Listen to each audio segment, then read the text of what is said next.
Everyone. I know we're so excited to see.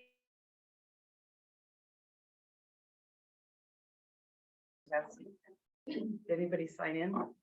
Oh, great. Then it's all of us here. We're gonna start at 7:01. I'm checking around. We'll do a roll really quick, but I just want to say before we do that, oh my God. So nice to be back and welcome people who have never been to this room. I walked up with Commissioner Reyes and she, oh, I haven't been here before. Did you? I haven't been to this corner of the house. It's really exciting, so welcome. All right, we should call everything to order. Are we ready, Cassie? You got it. Take your time. You're in charge of everything. I don't know if you all have met Cassie Venture in person. We're very fortunate for her to our administrative analyst position. She oversees the administrative support unit and will be the commission liaison, as she has been officially in. We still hear from Karen Ann. We're never giving her. Welcome. All right, so I'll start with Chair Wendy. Vice Chair. Commissioner Westphal. Well, Commissioner Reyes. Here. Commissioner Dorson. Here. Commissioner Mendoza. Commissioner Kelly. Yes, right here. Commissioner Yes. Commissioner Ramos. Commissioner Brown. Commissioner Allen. And we have 4. Hey. All right, and away we go. We have the consent calendar to approve the March 15, 2023 agenda and approve the minutes from the regular meeting of February 15, 2023. As a reminder, whether you're here or not, as long as you've read the materials, you're good to vote yay. If you want to abstain, Or of course, if you want to say no. so I have a motion. Thank you, Commissioner Allen. Second. Commissioner Kelly. Thank you very much. All those in favor?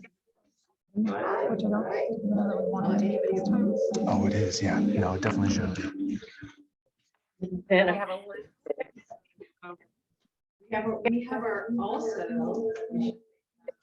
another friend, Jill. Yes. I'll introduce her. Hi, Betty. New member of our administrative services, which is still in the police department. So, welcome. In the investigation. I worked in property and evidence. Yes. Nice. Ironically, Ronnie was one of the people that would tell us that our hotspots were been, recovered as part of evidence. When you're trying to be Cassie or any, Or anybody here. No correspondence and no public comment. thank you. And moving on, open forum. We have Items, they are all lovely for us, no action required, all informational. So are we starting with our youth commission announcements?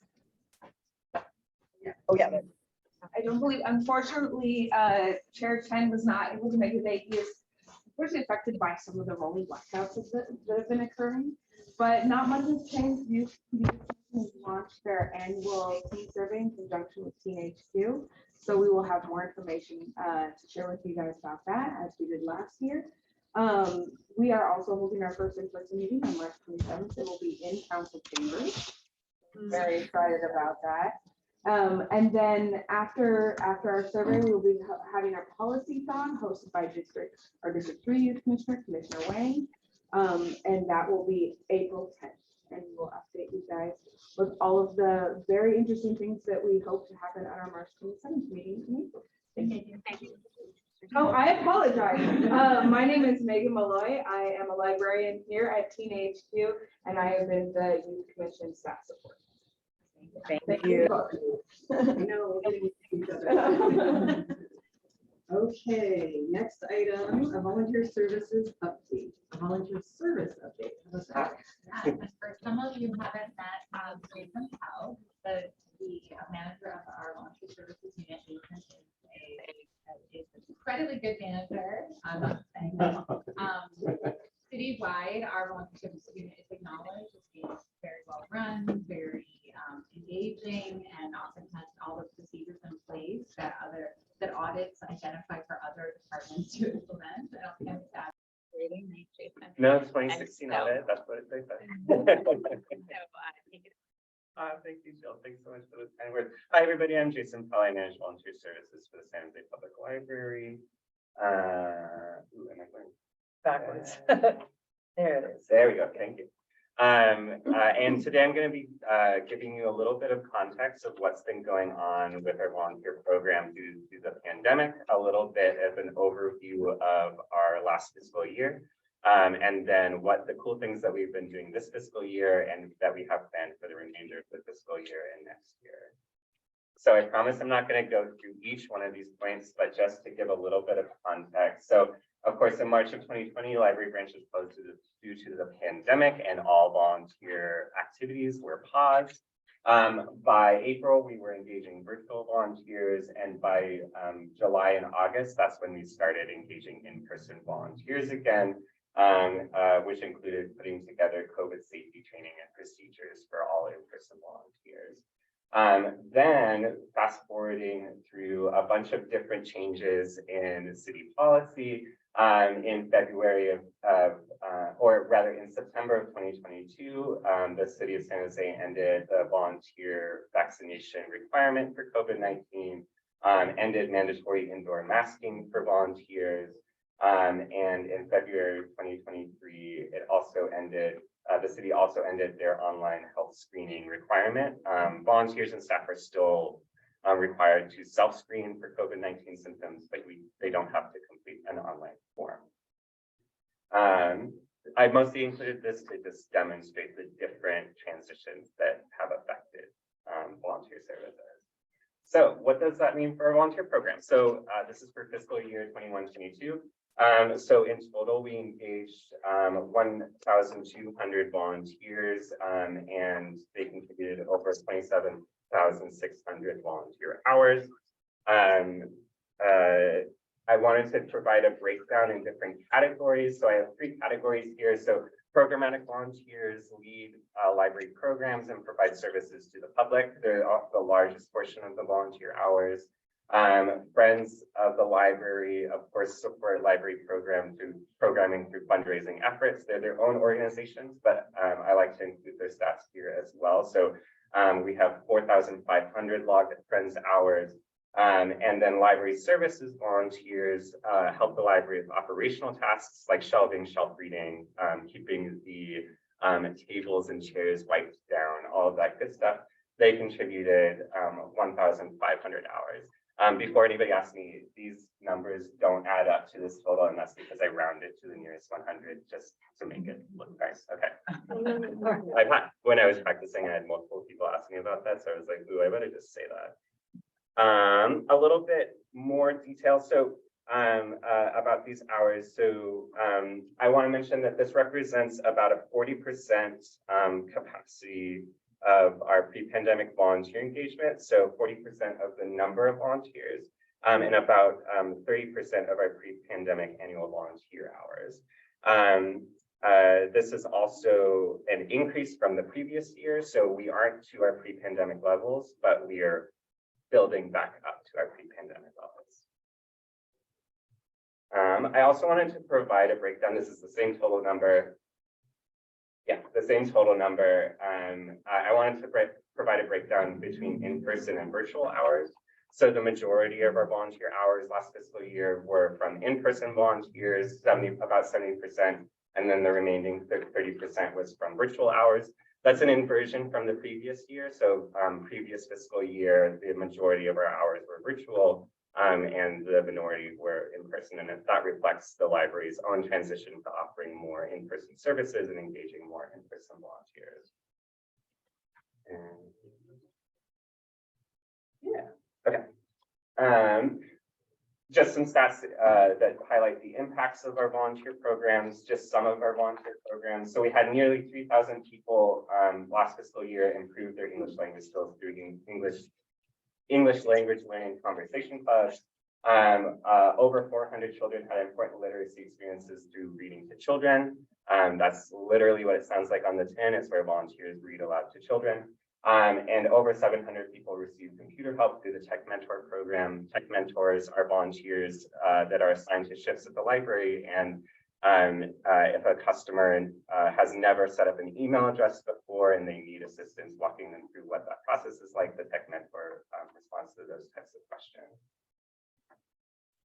I also want to mention our AmeriCorps Vista program. It is AmeriCorps Week. If you've checked out our website, you've seen the blog that's been highlighted. And if you saw the last council session, there is also a proclamation. So in case you don't know, Vista stands for Volunteers in Service to America.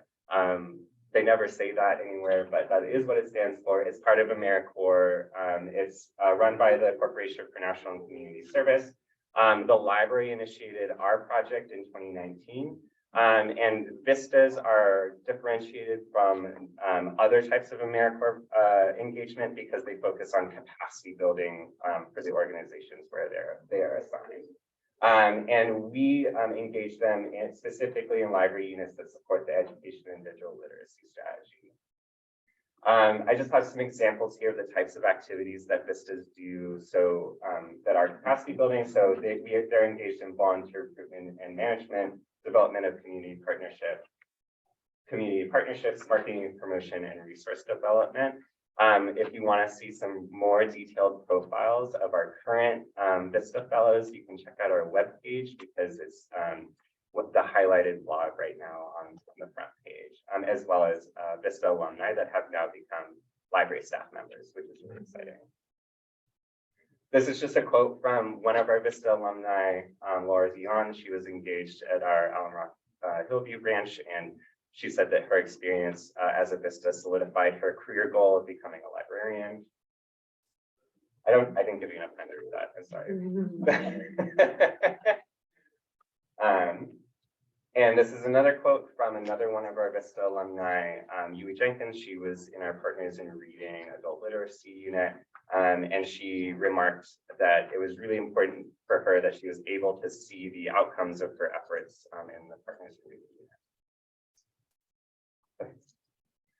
unit. So last year, for those of you who were at this meeting last year, I talked a little bit about equity and inclusion and its nexus with our volunteer program. And I talked a little bit about the interesting findings that we were able to glean from adding demographic questions to our volunteer feedback survey. So just as a reminder for the folks that weren't there, so we found a few things using that demographic data. First, that our volunteers, our core volunteers is really diverse in terms of race, ethnicity, gender identity, and age. Those are the 3 demographic questions that we added to our survey. And that some demographic groups, when we compare it to census data for the city of San Jose population as a whole, are underrepresented in our core volunteers. So for example, Latinx and Hispanic folks, men, and adults ages 18 to 49. The majority of our volunteers every year are teens. And then the second biggest group are folks that are 50 or older.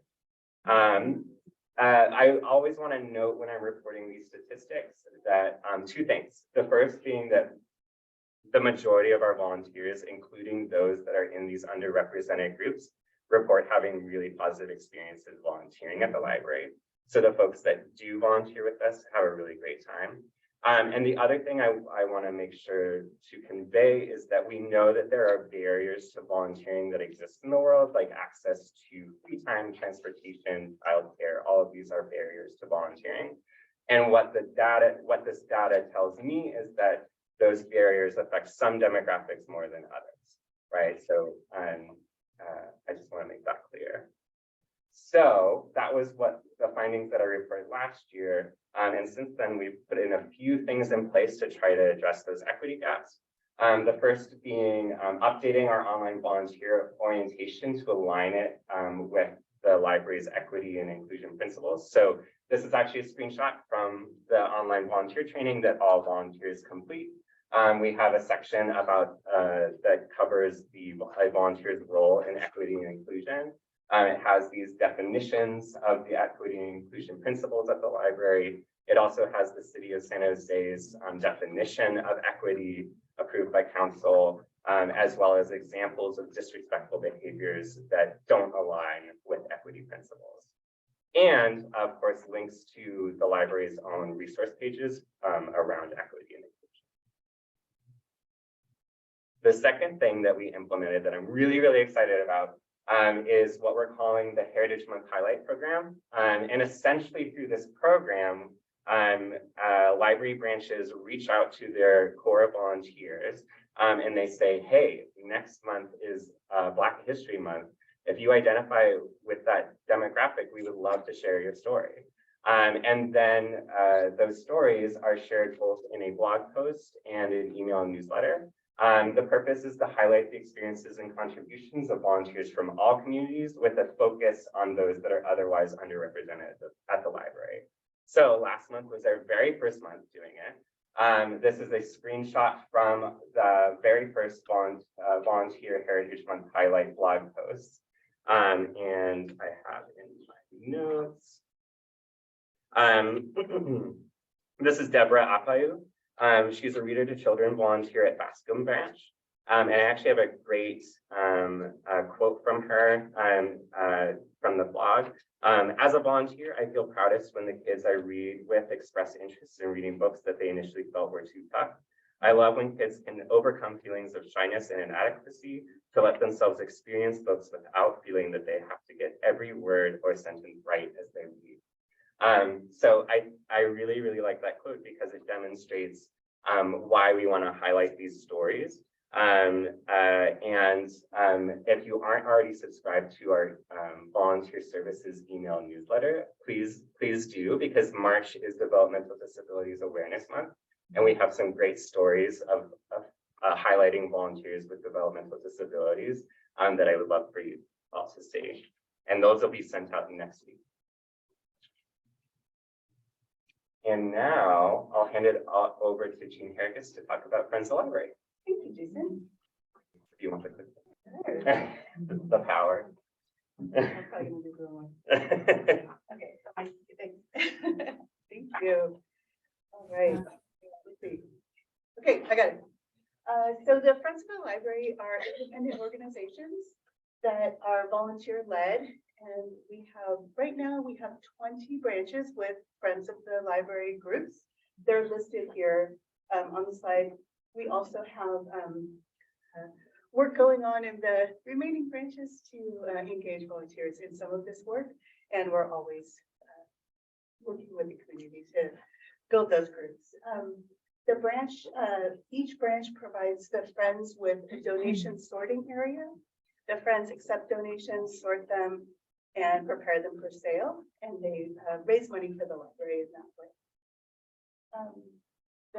The staff accept the donations, the volunteers handle them, sort them and sell them. They, some of the Friends groups, all of the Friends groups have a sort of a passive, always there book nook area in the branch. And then many of the Friends groups also have larger sales. Yeah. Ever since we've reopened from the pandemic, many of the Friends groups have found that those big sales aren't as popular with the users. So some branches are still doing them. Some are going toward these smaller versions of the book sale with just like 1 or 2 tables of donations available. And then they don't have as much, don't have as many people shopping in the area, which seems to make people a little more comfortable. So some of the, we've listed here a few recent programs that have been funded by Friends, including our very well attended Bascom Library 10th birthday last month. And the Friends also have consistently provided funding to help support our summer learning program of the year.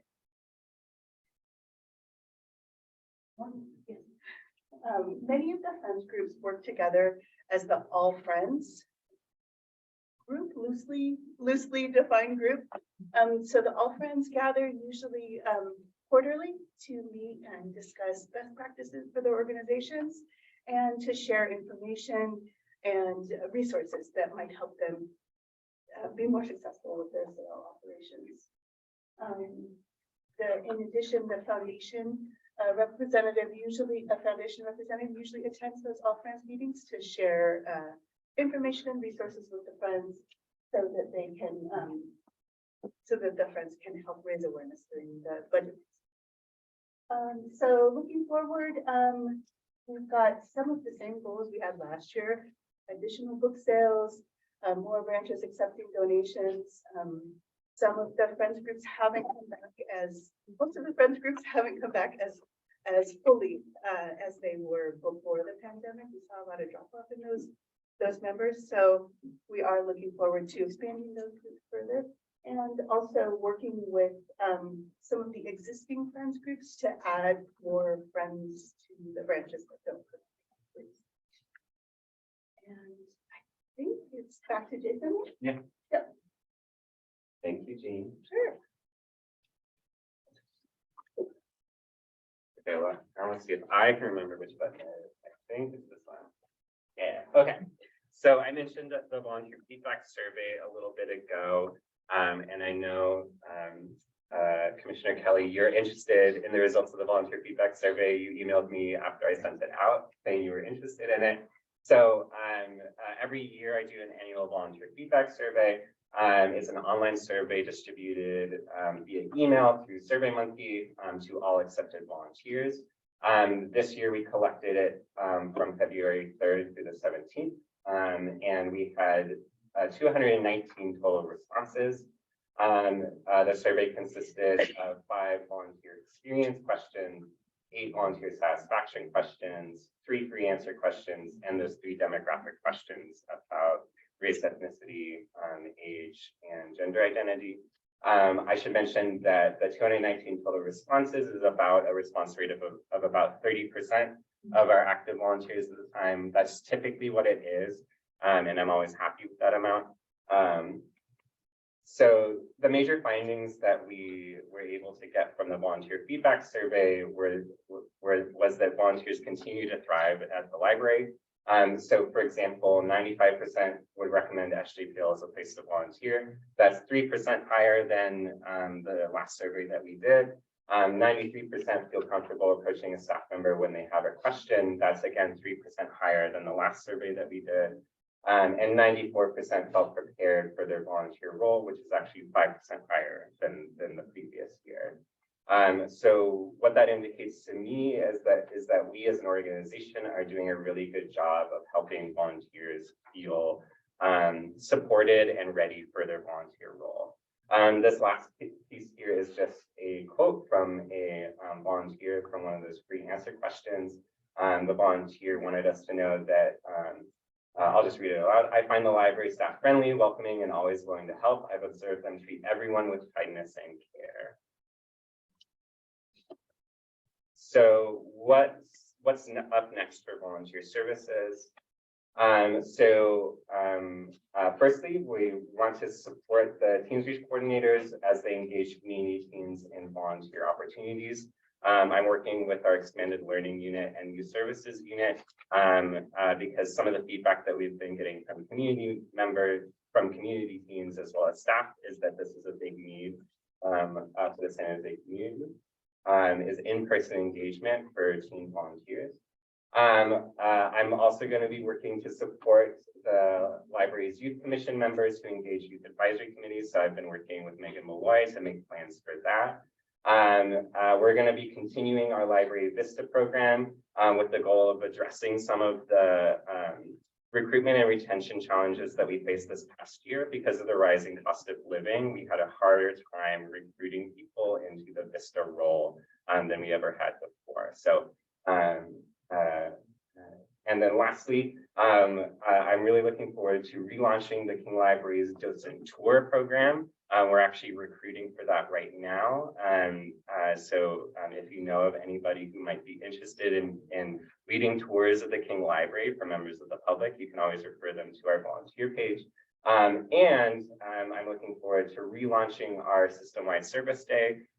which is something that we did in the pre-pandemic, where every year we would host at least one system-wide service day where every library location would have a service project open to the public to come and volunteer on a one-time basis, all on the same day. So no matter what library branch you went to, you could volunteer. Any questions for me or Jean? Do you have questions for Jean? For both of you. Hi. Chair. I have no questions for Jean, Okay. because she's sitting behind me. Thank you very much. You're You know, it's a pleasure to meet you. I really enjoy getting your emails. Good. Yeah, yeah. They're always informative. Would you mind going back to the Friends volunteer time, please? Yeah. Ooh, are you gonna ask me what the total dollar value is? No, I. Okay. Too bad. Dang, I prepared with that stat. Lay it on. Is it? One more. The other way. The other The way. other direction, yeah. Oh, one more. Got it. This one. So Yeah. what was your comment about the 4,500 Friends hours? My comment? Yeah. Let's see. I believe my comment was that Friends contributed 4,500 hours last fiscal year. Friends are their own organizations that support library programming through fundraising. And I can add a little more context to the Friends number. Many of our friends, so the Friends of the Library as a separate organization, they don't all register as volunteers with the library. They do, many of them do, and many of them do other things besides work as friends. And they always register with the library if they are supervising teams or working with anybody under 18. Then they register and get fingerprinted, and so then they record their hours. They always record their hours through Better Impact, our volunteer tracking software. But many of the friends do not. And so we haven't necessarily collected the entire contribution of Friends time in this number. Some of our branches do track those hours, or the Friends groups have like a sign-in sheet for their members, so that they know who's working when, that type of thing. But that data isn't reflected here in this number. So the Friends contribution in hours is actually high. So just a quick point of order, because we're in person, the chair goes first and the chair calls on the commissioners for their questions. Sorry. That's all right. We haven't been together in a long time, and we're on Zoom. I can just mute. You can do that. Okay, so let's try again. Commissioner Kelly, I'd love you to go. So just a comment on the 4,500 hours. And I am gonna throw you a little curveball right there. When you add all those up, it's 55,100 hours just on that page one. And according to the California Leadership Council, the nonprofit value per volunteer is, anybody guess? What's the value of a volunteer in terms of dollars? Priceless. I like that. Are you talking about per hour? Okay, why don't you say your number and I'll see if it matches my number, because don't you it's say your different number? state by state. Say yours first. So using the independent sector is a nonprofit. It's the industry standard for identifying the value of a volunteer hour. Using the independent sector's estimate for a California volunteer, it varies state by state. They have their general United States. So per hour, it's $35.56. That's the one. Okay, cool. In terms of the total value, so one thing I want to make clear is that this is the total volunteer hours. And this is the volunteer hours broken down. Attention, library closes to the public in 30 minutes. Please check out your materials now. After 8 p.m., the library will be available at SSU Spartans and entire gardens of Lothian. Once again, the library will close to the public in 30 minutes. I forgot about Gonna happen that. again. We all did. You want to say what you were saying about Yeah. that? Yeah. So one thing I want to make clear is that this 27,600 total is the total for the entire year for the entire system. And then these numbers are the breakout by category. So these numbers represent portions of this total number. And I can give you the total dollar value for all of the numbers and then the numbers broken down. So using that independent sector's estimate, which is an estimate, the total value of the volunteer hours for that fiscal year is 981,000 hours is $7,604,000. Friends hours is 160,000. And this library services hours is $53,000. The reason why I don't typically include those stats on the slides themselves is because they're a little bit, they can give folks a wrong impression of the value of volunteer time. So that the independent sector bases the estimates on private sector managerial hourly wages, which don't always align with the type of tasks that we have volunteers do.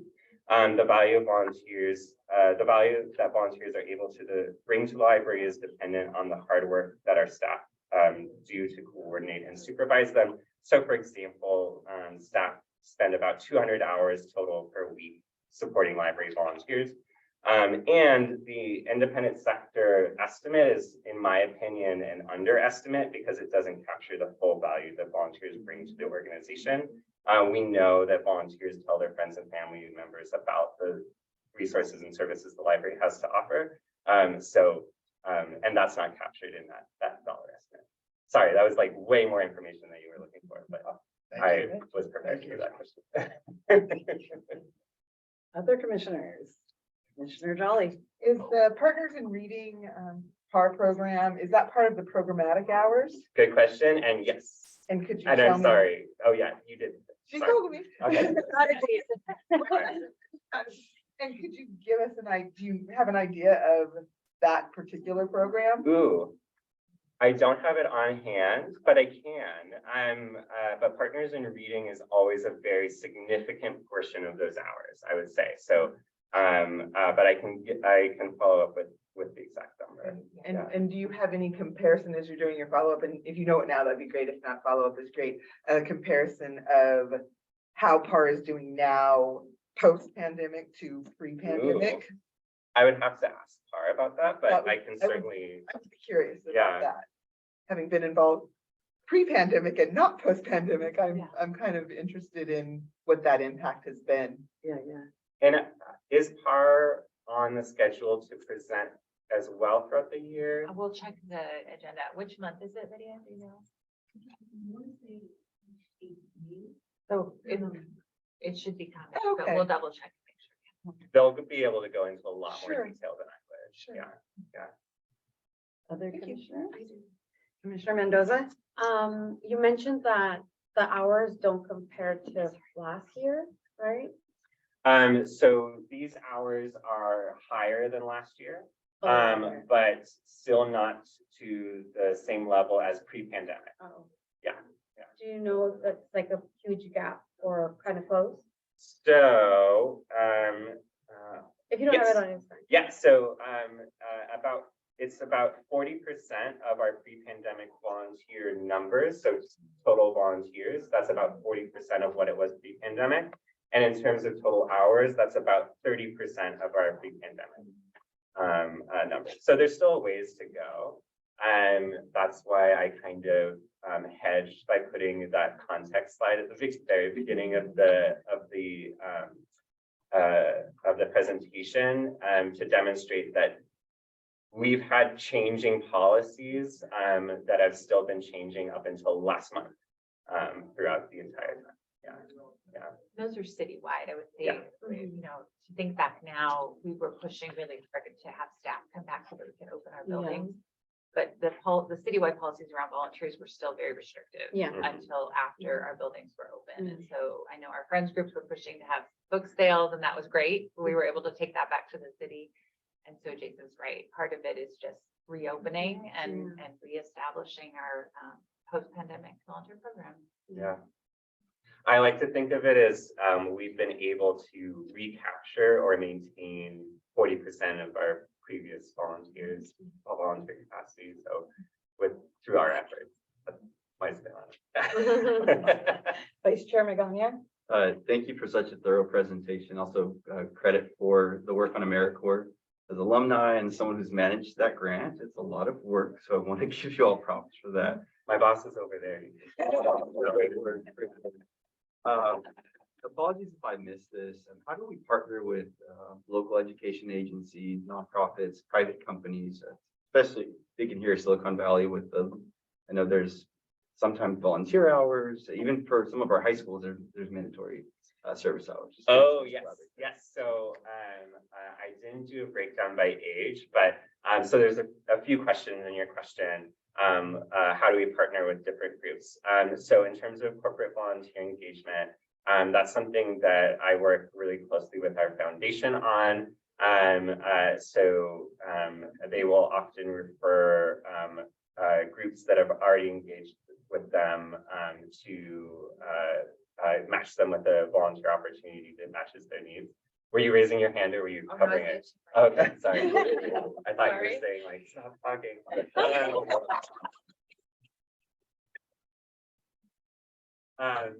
And then in terms of teens, we're a little bit blessed in a way that we have a plethora of teen volunteers that reach out to us wanting to volunteer, often because they have volunteer hours requirements.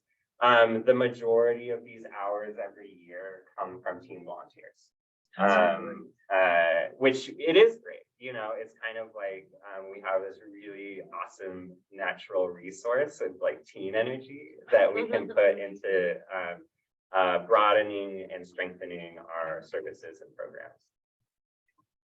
Awesome. Thank you for the thorough presentation and keep up the great work.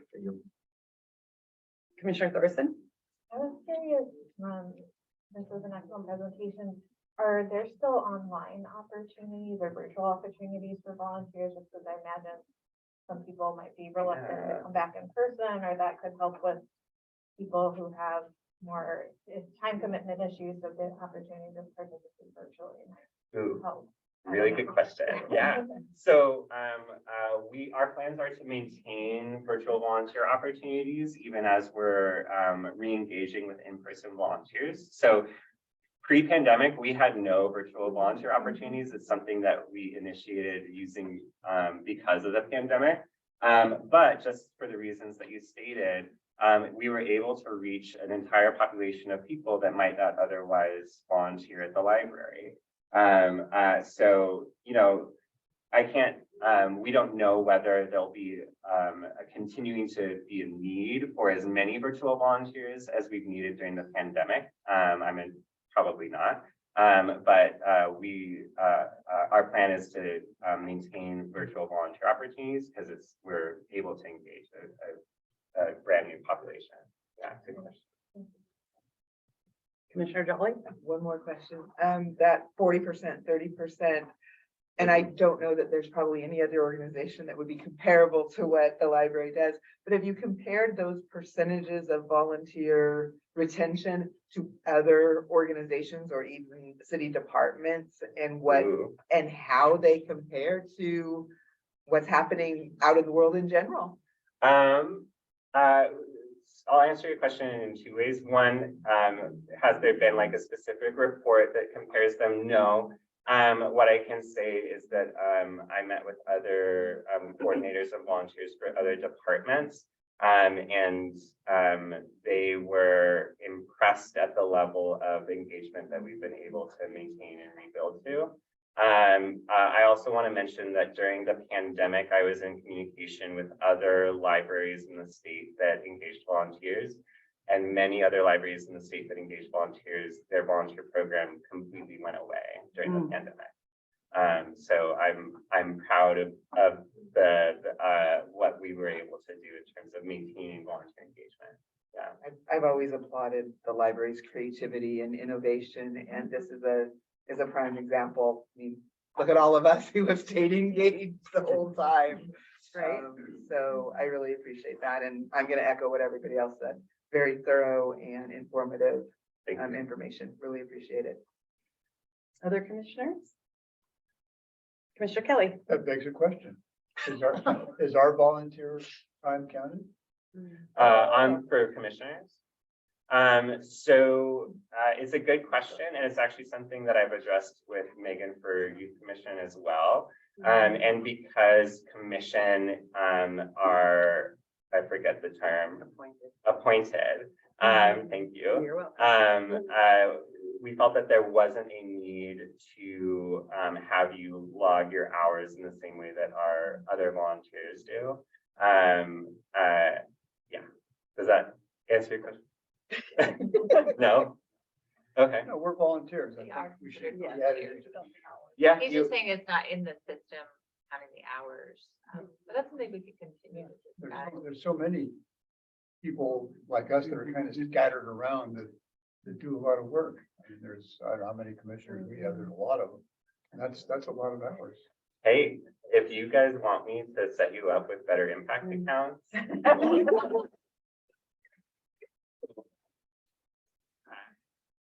Or maybe there's another way that we. Here's that. You said, yeah. I think we've actually talked about it as a group. In our I think there's some- strategic planning, and we're like, it's a lot. It's a lot as volunteers, it's a lot at the I mean, amount we we're worth volunteer. $35. Commissioner Dolly. Just to piggyback on that, it could potentially be done in generic information where you just, like, we have a meeting a month, it's 2 hours, we just Mhm. kind of do some general, this Narrative. is how much that the commission is on a general basis. I could include like an Um, estimate. Yeah, I don't think it needs to be the very specific details. Yeah. That makes And sense. our office could report the hours for like which meetings and attendance. There you go.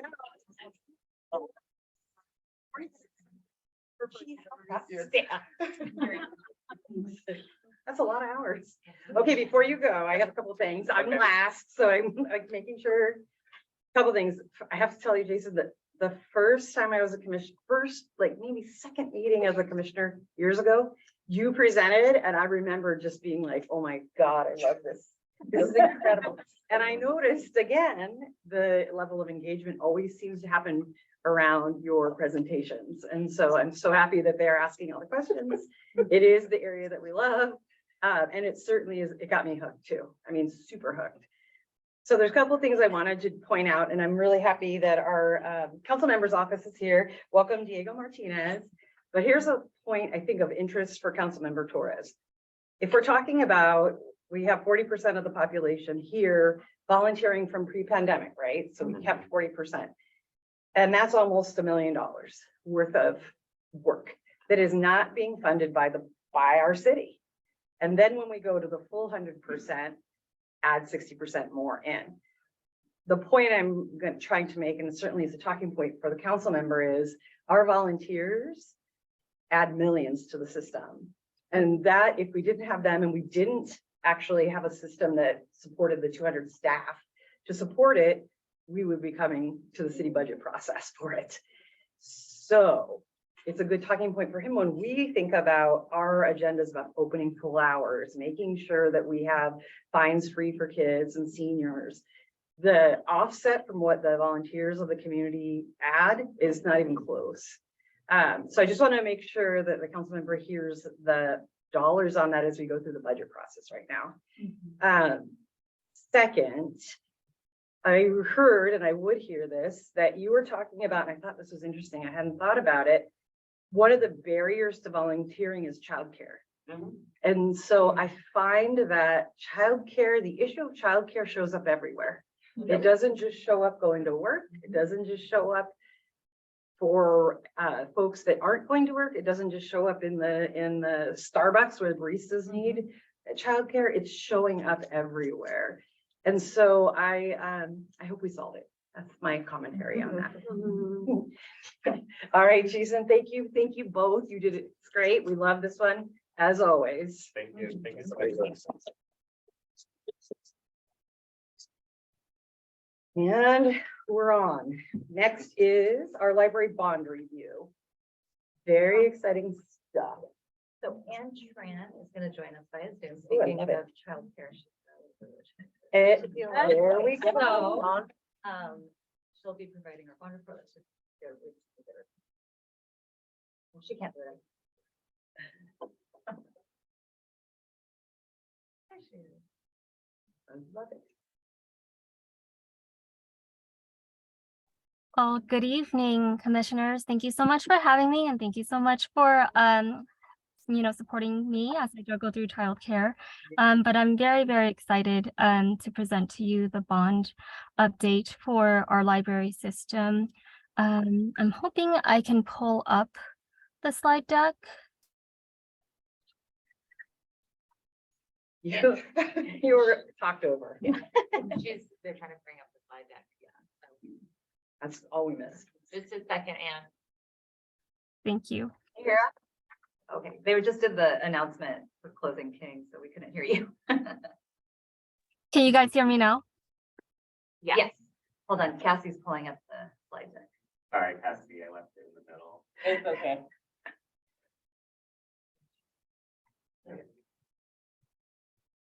Okay, go ahead, Ann. Okay,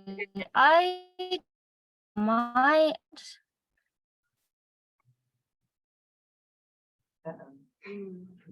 I don't see it on my end, but that's okay. You're not seeing the slide deck yet? I'm not seeing the slide deck, but it's okay. I can share my screen. I have it pulled up. Okay, go ahead.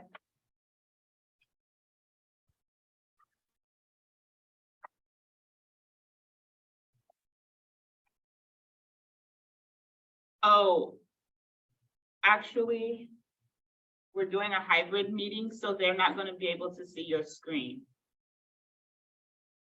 Cassie, can you see her screen on there? Do you want to give me the clicker? Because I can probably navigate the slides as Anne talks. Yeah, and if you want to talk to your slides and then say next slide every time, we can move the slide. I also know where she's. Perfect. Okay, can you guys hear me now? Can you guys see the screen? Yes. Yes. Yes. Okay, so sorry about that. All right, well, thank you everyone for bearing with me. My name is Ann Tran. I oversee the library's facilities, capital planning, security, and our fleet and logistics team, and I'm happy to provide you with a library bond review tonight. You've seen these slides before. Really, the history of our bond and where we are, we haven't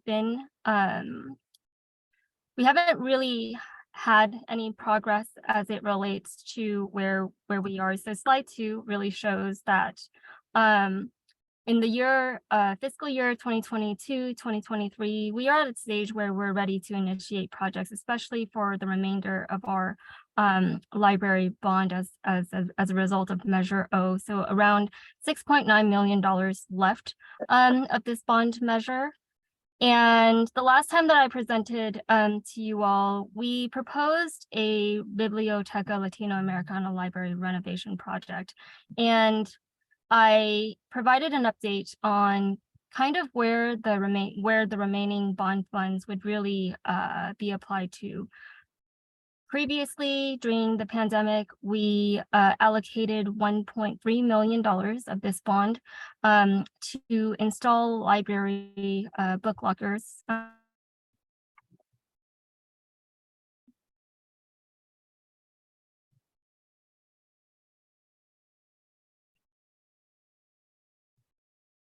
I know, we lost sound. At least it wasn't yesterday. We lost everything. No power, internet. Or connection, yeah.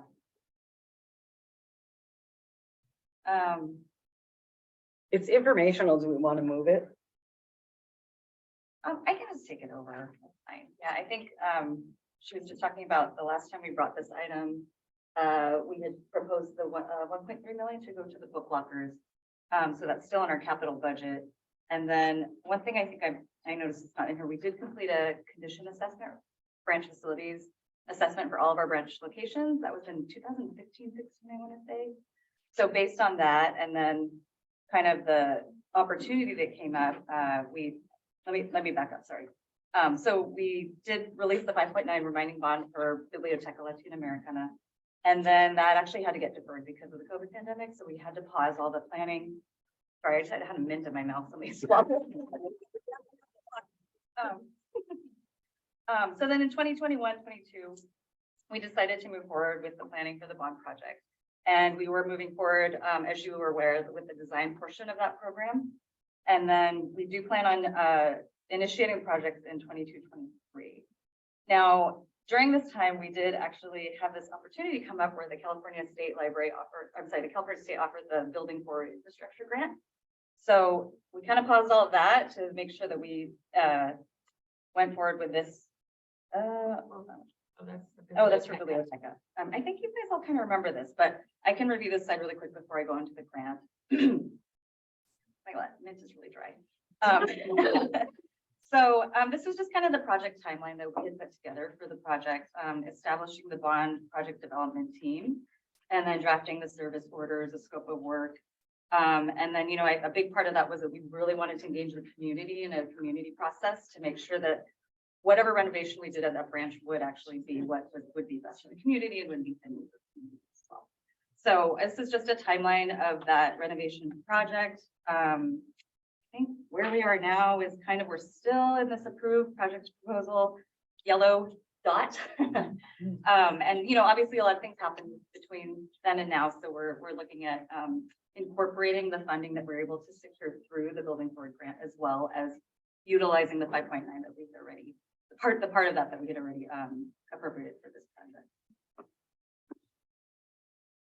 Now, so the statewide program actually was a $254 million state program, was offered to all jurisdictions or all libraries, public libraries. I think academic could apply as well. And the main criteria for applying for the grant was to address critical infrastructure and safety and facilities needs. So eligible project types for that first round were only projects that address life safety, critical infrastructure, critical maintenance, and then any other non-critical repairs. And the project selection criteria, obviously there was several things that they were looking at that made our projects more eligible. So the California Poverty Measure Index, our building condition assessment report, which I mentioned earlier, and then the lifespan of our equipment and buildings. We worked really closely with our public works department to assess the condition of each of our branches, emergency and accessibility, and then operational impacts for major repairs. And so our initial initial application, we had 9 library branches that got awarded $23 million in projects. That was pretty successful endeavor on our end. And I think you've all seen this as well. So this is a breakdown of our awards. As you see, there's a grant fund award, and then the library city match is the matching funds for it. So it's almost, it should be double of each of the what's in those one category. And then of course the total would be about 17 million. So just to clarify, we applied for 23 million, we were awarded about 9 million. And so then we have to match the 9 million in our capital budget. Right, so there's still a gap in what we feel we should have, what we need in terms of getting all of those facilities, but at least it's some portion of it that we'll be able to address. Okay, so now we have our 2023 bond spending plan. What we plan to do in 2021 was addressing the reopening of facilities and post-pandemic world. The application for the California Building Forward Infrastructure Grant, and then what we're looking forward to is utilizing the 5.9 remaining bond for Biblioteca, and then utilizing the 8.6 in grant match obligation. And we actually heard that there is a round 2 that we're going to be able to apply for. They have not released the application information yet. We're waiting. They told us it was going to be first quarter this year, but we haven't seen anything yet. So it is a state, so we understand a little slowly there. So what we plan to do in the next, I think we have till 2026 to spend down the bond funds that we receive. So we're going to have to do some quick planning and some project implementation in the next several years. As you can see, we're planning on implementing round 1 of the grant funding, starting that in 2024-25, And then restructuring we're gonna have to restructure our capital improvement plan to accommodate that funding. And then as we get additional funding, we'll have to do that as well. So it's always good to get money, but it's a lot of work to kind of put it to use. And then in 25, 26, we'll continue to implement, we'll continue those projects. There will be 9 of those. So we'll be working very hard with our consultants and our public works department. And then putting together a timeline for the implementation of round 2 grant funds, if we are able to secure those as well. And then we hope by 27, 28, we'll be able to finalize the biblioteca remodel, as well as finalizing the round 1 grant project. I think that was it. Great, thank you. Commissioner Allen, Ramos Allen, sorry. Yeah, you can't do that. here. No, I know. I know, I'm getting stuck. Thank you so much, and, sorry, I definitely, my baby decided that sleeping was no longer an option at 1 a.m. So if you went over this, or if I'm making something up in my brain, just give me some grace here. You said that we're still in the middle of the project approval proposal approving. Are we behind? Are we on track? I mean, we've had to move that target so many times just because of the pauses, but I mean, in terms of the funding, we're not behind. So I mean, we wanted to start spending down the 5.9 million back in, what was it, 2021, 22, I think, is when we started the planning for that. We had hoped to start that construction probably by like the following year. So we did get a little bit delayed, but that bond fund is already our funding. So it's been, we don't have to, we're not under a time restriction. We just get, I think we get more interest. Okay, you answered my second question. My third is, from which entity are you waiting approval from? Oh, it's just our internally. So we're just working out the timing with our public works. We work both with our maintenance and operations units as well as the, what does that stand for? All right, I forget. The architectural services. Something, it's the architectural team at the public works department. Okay, yeah. Okay, they're aware of it. They have it on their plate. Everyone's trying to find capacity to balance all of the different citywide projects. So this is just one of them. That's so unsurprising to me. Thank you. Commissioner And Kelly. if I may, sorry, if I may follow up as well. Part of the reason why we didn't move forward with the project for Biblioteca was the last time that we reported, we were still waiting on the results from the state as to what our grant award would be. So it allowed for us to do some pre-planning with Public Works, but at the same time, we were in a holding pattern to figure out exactly how much money we would be awarded, and how much would that be relieved from, from our commitments for a larger BLA build.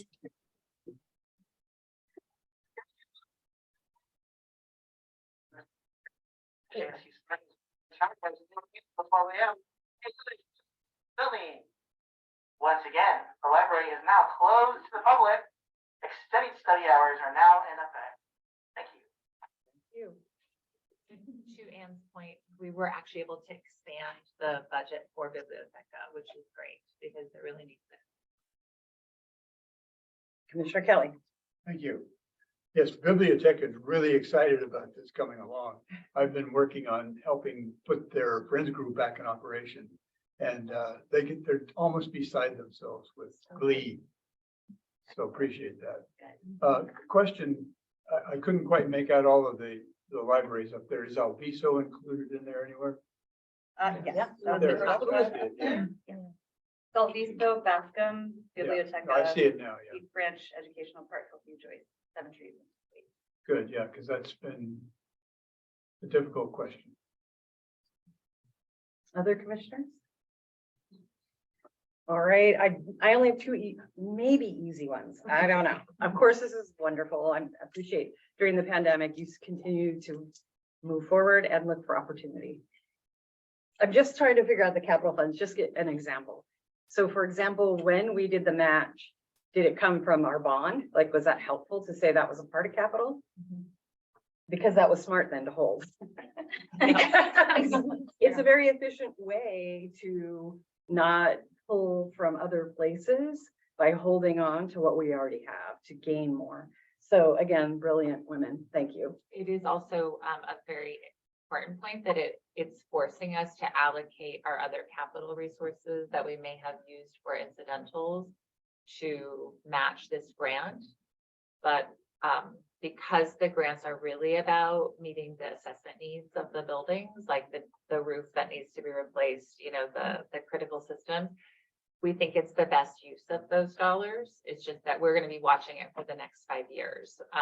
Hopefully the city's revenues will increase and we won't have a problem. But if that doesn't happen, we may have some conversations about, you know, tightening certain areas. We essentially doubled the city's capacity to address these needs, and it's a citywide issue, you know, so the city is very happy that we brought the funds in.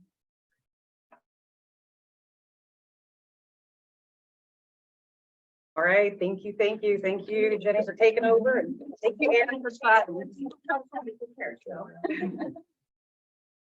All right, we're gonna move on to our council liaison, Diego Martinez's check-in with us, or any announcements that you'd like to share. Hello, everybody. Thank you for having me in person. Diego Martinez. I'm also a school board trustee for the Oakville School Board. Happy to be here and see all the things that are happening in the background for the libraries. Who would have known that this is happening? When I go to school, you don't even know what this is going on. Right. Excited to know all this is going on. But for not much to report, just Councilmember Torres wanted to share that he did attend the Bascom anniversary. He was excited to join and be a part of that celebration. And he did have a meeting not too long ago with the library staff. They made a presentation to him about the things that they're working on, and he's excited to be a partner. He said you can count on him for support. He also met with the foundation staff, and that's pretty it. I mean, he met with the staff. He's a partner. And that's all I got to report for now. Besides library stuff, he does have his story named tomorrow at 6 p.m. at the San Jose Museum of Arts. Stop by, celebrate his official community story in. It's from 6 to 9, and then it'll be an after party at the loft. I love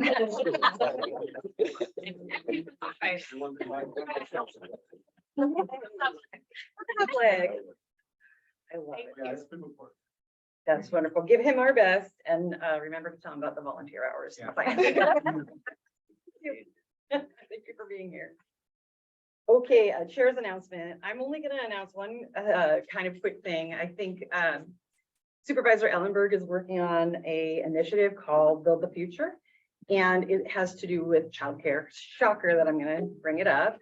Angelica and I are working on it to begin making sure that the other 50%, business and mostly, understands that this is a public good, that childcare helps people. Not only is it great for kids, we like each other. We talk about kids all the time. We already know.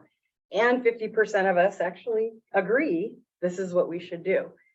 However, we really need to convince others if we want to figure out how to solve this. It seems, and this is just my little soapbox, and I'll be done, I promise.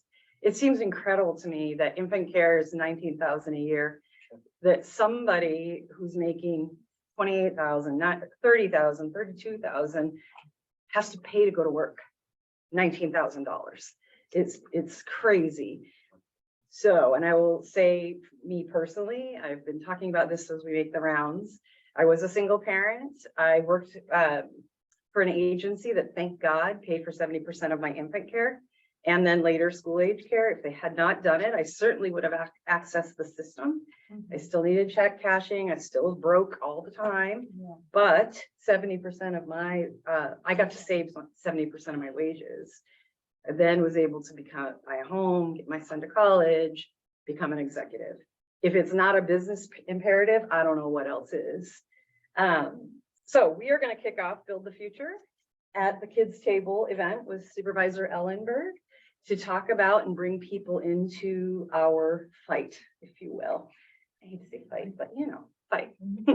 That's my announcement. Yes. May I ask, can you elaborate a little bit more about the plan? Sure. Yeah. So we are working with folks in our county who are business folks, Meta, you know, certainly all the techs, but our Chamber of Commerce is in all the cities. We have other strategies, but just on the business side, to bring them in and educate them on the fact that right now, childcare is causing our economy a $21 billion issue right now because women can't go to work. And it's not I say this as a feminist, we need the men to start saying this. You know, we got 50% of the votes, we know, and we need the business to recognize, in particular technology that's predominantly men, that this is a way to keep people employed. It hits their goals around hiring women. It helps certainly our kids be safe and not touch the system, therefore causing more outlay. It helps us buy homes. All these things that I just don't think, they hear kids maybe, and they think kids.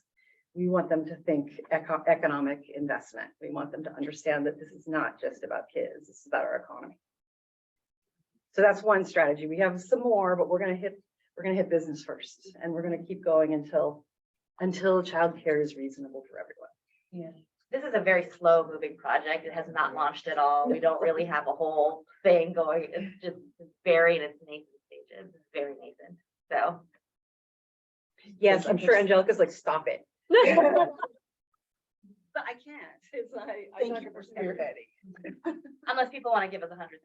Well, we have to fundraise. That's gonna be the other, when we really kick, we have to fundraise for actually 750,000. I'm gonna actually tell you, I'm gonna tax you now. Every time you talk about it, you have to collect $1,000. I'm so mad at me. I love fundraiser. Correction.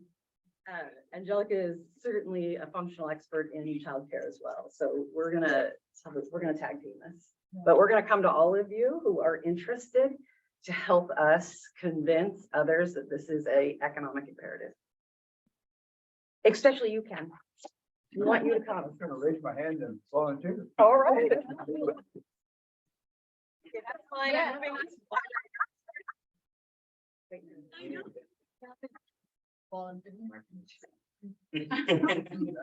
moving on. I was gonna say, we'll make sure to liaison with you to embed some of that in our next early education discussion with the commission, so that, you know, as you all know, many of you know, we have so many different programs that can all sort of be knitted together to help with this.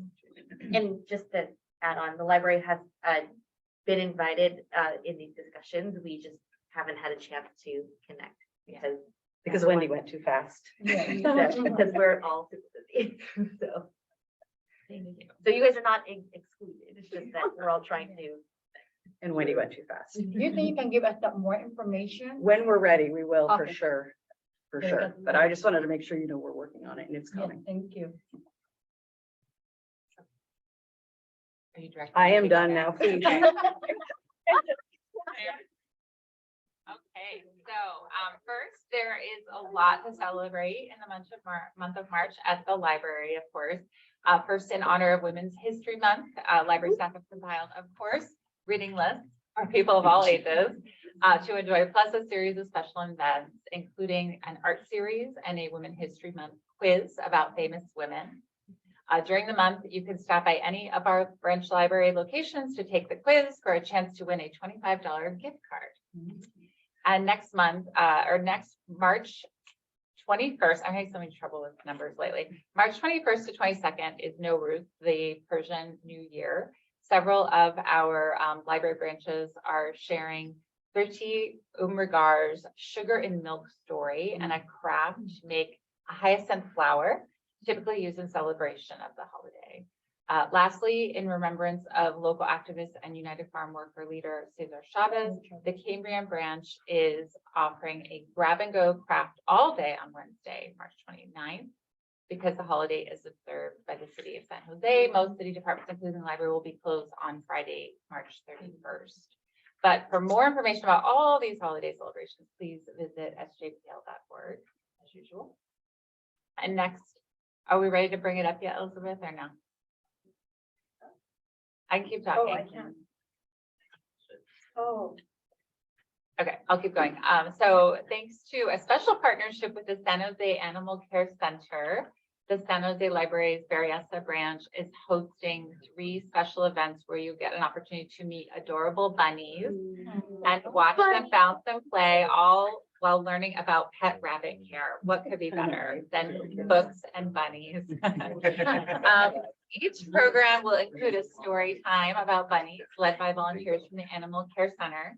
And if you're interested in adopting a rabbit for your family, please make sure you bring your questions and curiosity to one of our Bunnies and Books programs. There's one on March 21st, April 4th, April 18th, and all are at 11:30 a.m.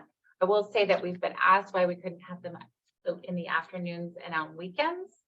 But the various branches are so busy already. And I understand at the first program at 11:30, they had more than 90 people come. to the Wow. Bunnies.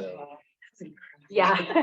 And so this is part of we hope a burgeoning partnership with the Animal Care Center. If you've heard, the Animal Care Center has really struggled with a lot of animals being relinquished and not enough space. And they're really working hard to be able to take care of them. And so, you know, I'm hoping that you're going to see bunnies, kitties, all sorts of adoption events in the libraries, along with story times and of course, book lists and things.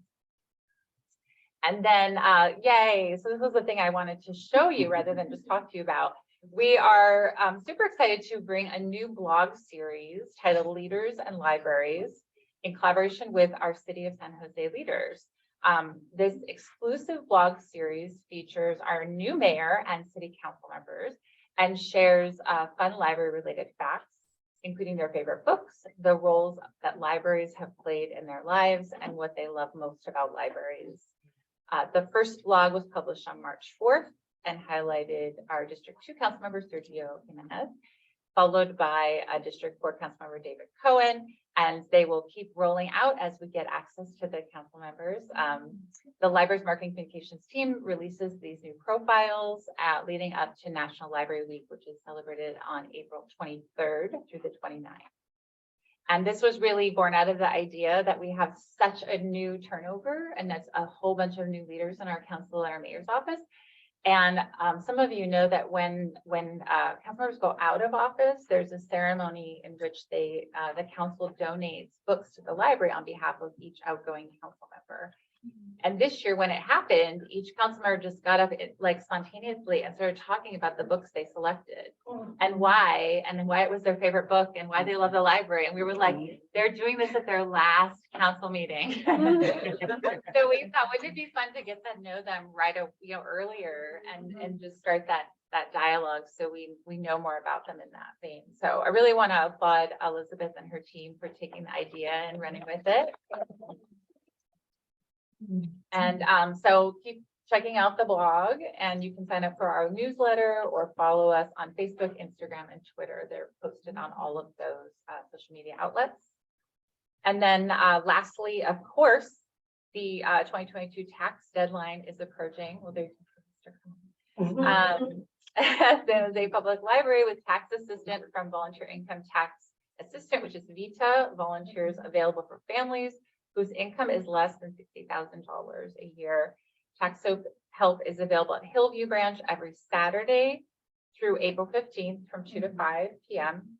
At Pearl Avenue Branch every Wednesday through May 10th from 4 to 7 p.m. and at King every Saturday, March 18th from 9 to 1.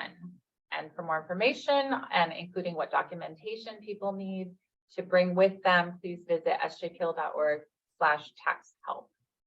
That concludes my report. Wow. I don't even know where to say. Oh my God. That's great. Thank you, thank you, thank you. Any comments or questions from the commissioner? I've read the blogs on the leaders and libraries, and it's been fun to read about them and see. And I've been really interested to see the two that have been up with their favorite book was. Me too. And I love their quotes of what they say about what libraries mean to them. Like it's sort of, you're used to reading like the famous quotes of authors and things like that, but it was kind of amazing how sort of resonant and thoughtful they are already. So true. So it was a really good idea to do it. Yay. It was my idea. It was such an excellent idea. Such a genius. Wow. I love that. Love it. I just have one quick thing before we move on for Jason. Jason, when you were talking, I forgot to say this. When you were talking about the docent tour program, I'm wondering if you could just think about, is there a way to film it?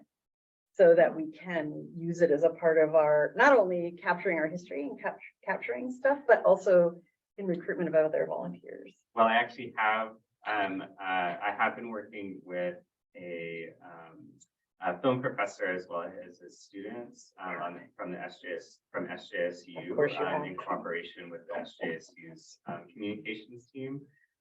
So they haven't given me a timeline, but I know that it's in the works. Yeah. Yeah. I know, I told you, you're the reason I'm here. All right, we're gonna go to our friends groups, comments or announcement or updates from commissioners. And any commissioners? I know. Okay. You have to go to. I know, I'll come back to it. It's all right. We'll come back. It's back. Meetings attended by commissioners, as commissioners, any comments, announcements, or any sharing that folks want to do? Well, I went to the best. Oh, okay, let's tell us about it. Sorry. Commissioner Ramos. Sorry, Janet. It's years of, and it's this setting, because I'm used to you in this setting and you on Zoom. Okay, go. So the FASCO celebration was so much fun and I ate so much cake and it was glorious and everyone was it was just a really great time. So many great people there. And so I think, and I bought a couple books from the book. Well, I bought a lot of books from the book sale and still only spent like $3. So yeah, so I just gave them $10 because I felt really bad. Here.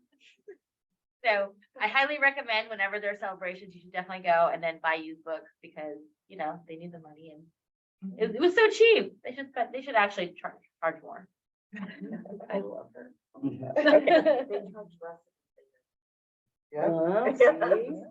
Oh, I mean, like, can I just give them like $10 and be like, if a teacher comes, just give them free books? There you go. Yeah. Others? So Commissioner Brown, I Yes, was there Commissioner too. I went for the book sale, stayed for the celebration.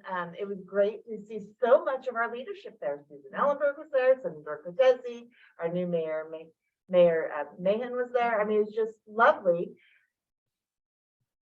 It was a great celebration and it was wonderful to hear their stories, to hear what the library meant for them. I mean, to talk about quotes, there were some great words spoken that afternoon and it was, and then, you know, what can you say? If there's cake, you get people. This is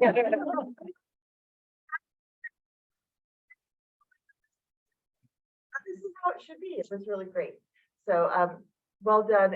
It was great to learn a little more about that library, being there to hear how they've grown and come together. And I'm really trying to buy time. Well, I'll come back to it. Don't Okay. worry. I'll come back to it. Don't worry. I got it. I have a lot to say. I know. And I hate turning this opportunity. We'll make sure. Thank you, Commissioner Brown, for being so kind. Just because you said that, I want to just make sure everyone knows, because it's our first time, we get to have our meetings at different libraries and we get a presentation from those librarians. It's really great. You're going to love it. So I'm so glad we're back in person. Okay, others? And I'm just going to say for Vice Chair Megania and I and Ann today, we should get to count. We were waiting to give public comment today at the Rules Committee because our item was coming up. So we waited for an hour and a half and their Zoom broke. No. Your budget message. The budget message. Yeah, the budget message. We wanted to obviously make sure that they heard our passion around it. So we're going to count it as commissioners, showing up as commissioners, even though we weren't heard.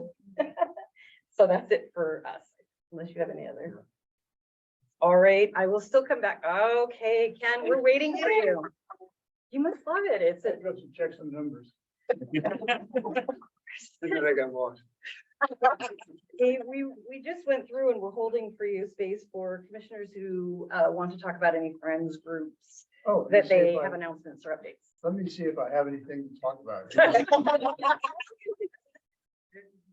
Friends, 10th anniversary celebration was fabulous. And I couldn't have hoped for anything more. There was all kinds of people from the library that came and helped celebrate, and they gave some nice talks. There was, Omar was there and said some good words about us. And the mayor was there and Supervisor Ellenberg was there, and it was just a wonderful thing. I will tell you that in addition to that nice event, we had a book sale that day. And we sold $1,300 worth of books. Wow. Twice as much any other book sale we've ever had. And don't look at your $10 right there. You and Omar bought 2 books. That's great. So it was wonderful, and it really perked up everybody that's in the volunteer program. And we recruited 2 more volunteers.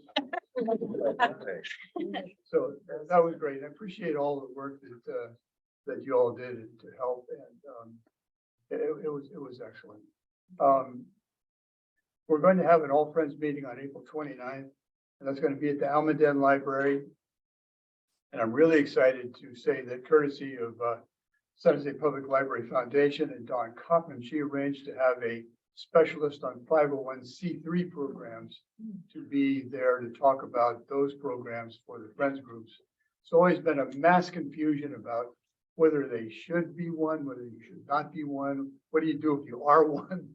What do you do now that you don't have anybody there to help you do it because all the volunteers have evaporated? So we're really looking forward to that. There's some issues that developed at some of the branches on the Wi-Fi program. So especially at Bascom, we're unable to use our scanners because the Wi-Fi system shuts down all of a sudden. I know the librarian there is working with the system also to try and get that fixed.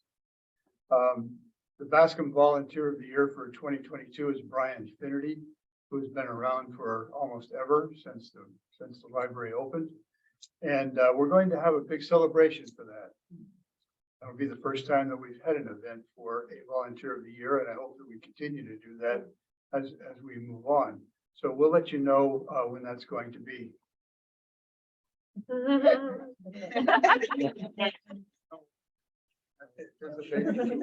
anticipate you'll be there. So right behind the Bascom Library is a place called Delmar High School. And they completely renovated their library.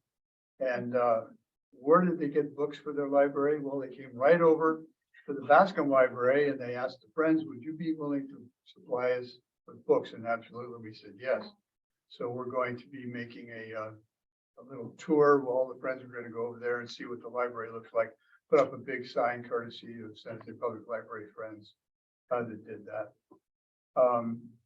So those are the most of the things. I did want to bring this kind of fun thing up. We try and, on the All Friends group, we try and arrange fun things. So I asked people, say, what's the most fun thing you've ever seen come into your donations? So here's a book that we received. It's The One Who Writes the Words for Elton John. Complete lyrics from 1968 to Goodbye Yellow Brick Road. And this is a San Jose Public Library book that was in the public library system in 1976. It was just returned to the Friends of the Library at Bascom. And I just wanted to show you something in here. This is the way the library used to do business. I think this last person that had it may have donated it to us, was fine. I wondered if they had a fine for 20 years. So I reached out to Rose Garden and they do want this book back. So we're gonna make arrangements to take it back to that. It's a fun thing. And I've got a few other topics too, but I'm not clear to what category they fit in. So if you'll just abide by it, I'll go on. Yeah, tell us and then At the last Friends meeting, we had a request from the librarian to add the San Jose Mercury, another copy of the San Jose Mercury News to the collection. And we agreed to do that. And when we were shown the prices, I was absolutely stupefied. I come from a retail background and I always look for the best bargain I can possibly get. Well, a one-year subscription to the Mercury News as quoted to the San Jose Public Library system is, are you all sitting down? $572.38. Now I just paid my bill for the same service, it's $93.09. So I think we need to take a look at that and find out what the Mercury News is doing to us. If you take the 26 branches and we'll assume, these are numbers, Jason. You take all the 26 branches and they all take at least one copy of the Mercury News. That multiplies out to $15,000 that the library is paying out for that stuff, as opposed to $2,400 if they took the $93.09. So I think we need to do some investigation and do some cost savings. In addition to that, there was a request made for a Chinese newspaper that some of the patrons have asked for. And I know that some of the other branches also have that same Chinese newspaper. That is $317.60 annually. Now, I'm not really too good at reading Chinese, so I couldn't figure out on their website what they were doing and what the cost is. But I would like to have some help with that. I know that pricing comes through the San Jose Public Library Technical Services, and maybe we can work with them to try and figure out some of these cost savings. Thanks. Yeah, so Jean, who you know very well, Jean oversees our technical inspection services, and certainly we'll work with the branch and with you all to clarify the pricing. Typically organizations like the Mercury News would charge the library an institutional rate, and their assumption on that is that an unlimited number of residents could read that one copy, and if they charge the regular residential rate, they're losing out on that revenue to keep their paper afloat. But I think that I haven't looked into the rates that because we currently do subscribe, and it might make more sense for the library to consider additional subscriptions rather than a separate subscription. So Jean will work with you on that. Yeah, it's because I know the Mercury News. I used to be in the newspaper business. Nobody knows that except now. And I know that the Mercury News will charge anything that they can possibly get away with. One of the other friends that was sitting with me was paying $330 a month for her parents for the same subscription. And I'm paying $93.09 for. Not fair. I had a question also, and I think partially it was answered by your wonderful presentation. Leaders X libraries. I couldn't figure out what the X was. Oh, that was the leaders and the Times and I- that was a blog. It confused me. I didn't Oh. understand. One thing has come up recently, the Santa Clara County Library System is considering using Narcan at all of their libraries. And it's going to come up before the April 4th meeting of the Board of Supervisors. I'm curious if San Jose Public Library is looking at that same issue. It's not something that we've considered as a policy addition at this time. It's something that libraries statewide have been looking at, and there's discussion of potential legislation around it.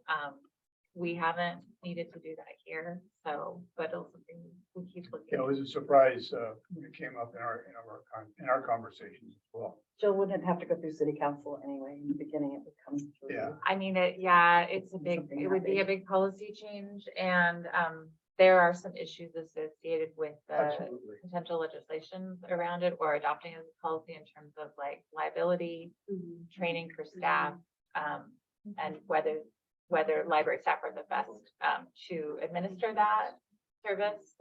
So Expiration. I'm a very superstitious Irish person, and I feel like I've been knocked off the right now, but yeah, we haven't had St. to Patrick's Day address this that yet. weekend. What? St. Patrick's Day is this I weekend. know. Our So, national holiday. Last but certainly not least, you all familiar with the Little Free Libraries? Well, there was a Little Free Library in the city of San Francisco up in Nob Hill. It's been there for 25 years. And somebody reported it. So they've been fined $1,400 for an encroachment fee. Now, the city is mitigating that, or they're trying to find a way to mitigate that fee, but it might be something that we need to take a look at if somebody starts to complain about all the little free libraries here in San Jose as well. That whoever reported that. I don't know. What's going to heaven? No, just kidding.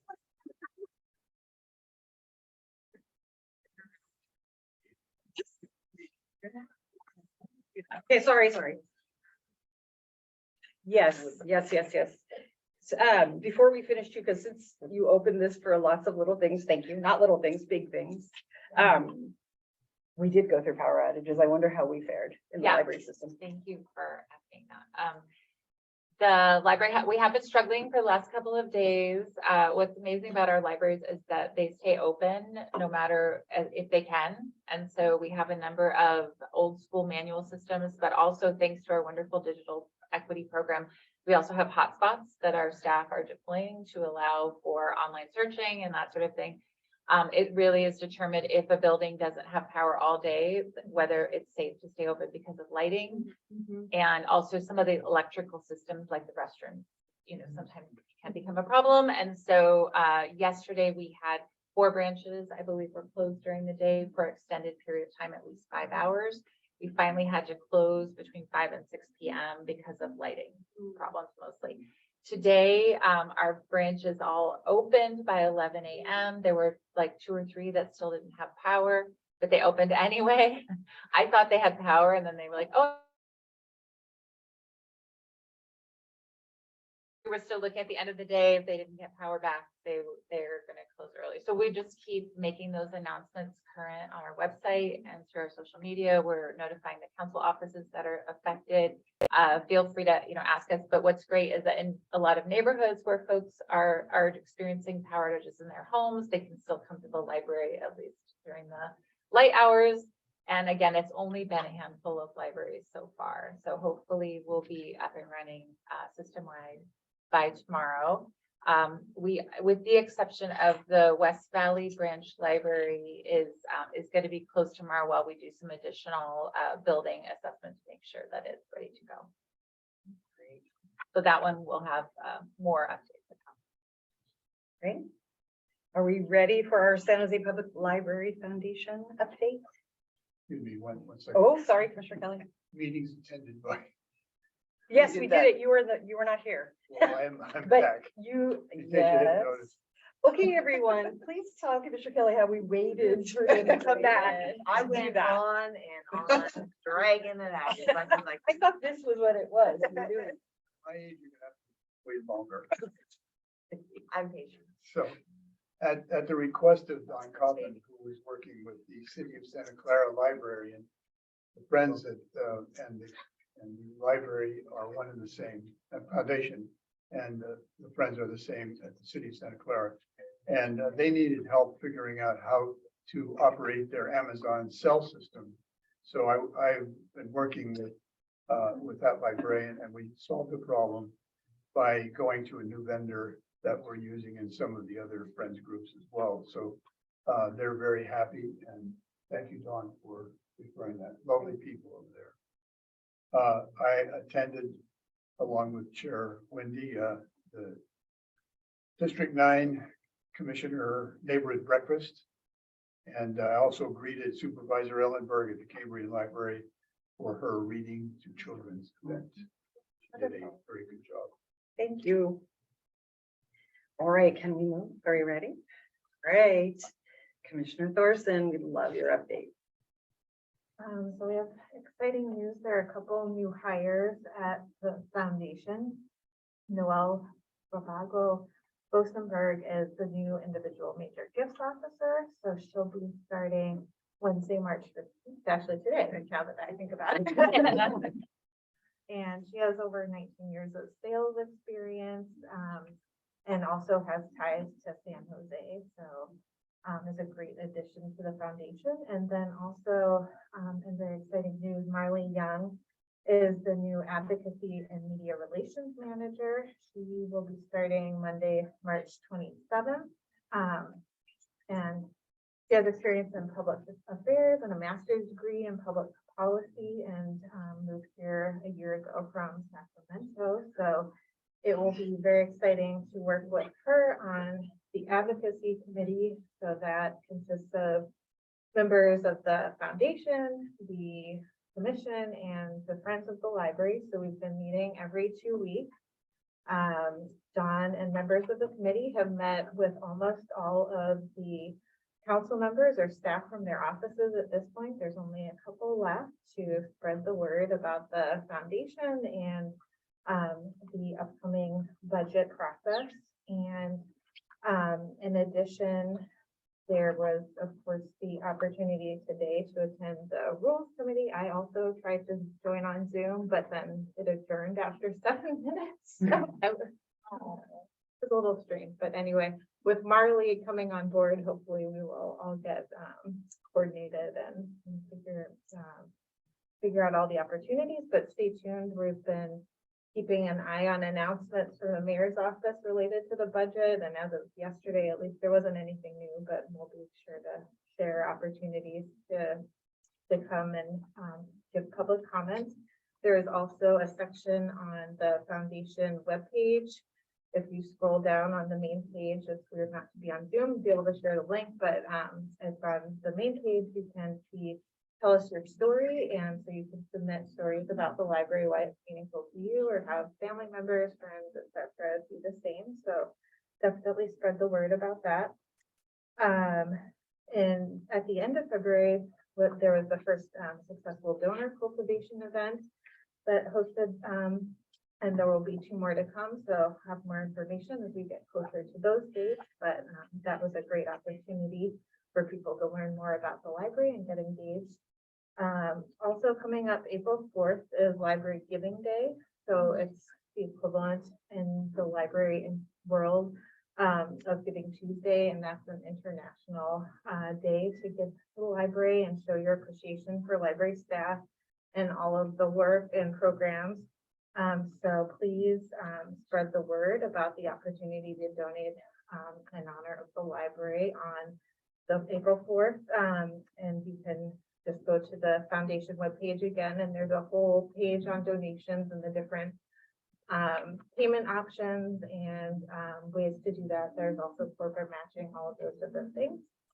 And then another really fun event that's going to be coming up on June 10th is the Christy Yamaguchi Family Literacy Festival that the Children's Discovery Museum. And so the foundation is partnering with the museum and Christy Yamaguchi's foundation for that event, and still looking for sponsors. So if you have connections to companies or other people who might be interested in sponsoring the event, there's also information on the foundation page about that. And that will be really fun. So we'll share more about that closer to the date. And then lastly, the next board meeting for the foundation is April 6th, and will be Dawn and I will be giving our yearly update at our April commission meeting. Questions or? Thank you. Okay, just as a reminder, information and upcoming events can be looked into on our website. Now is the time for any suggestions or comments about future items for commission meetings. Commissioners, any upcoming? Okay, we're moving. Our next regular meeting will be on April 19th at 7 p.m. at Willow Glen Library. I'm sure we're going to get a great tour and conversation. And we're going to adjourn at 8:39. Thank you all. Our first real one.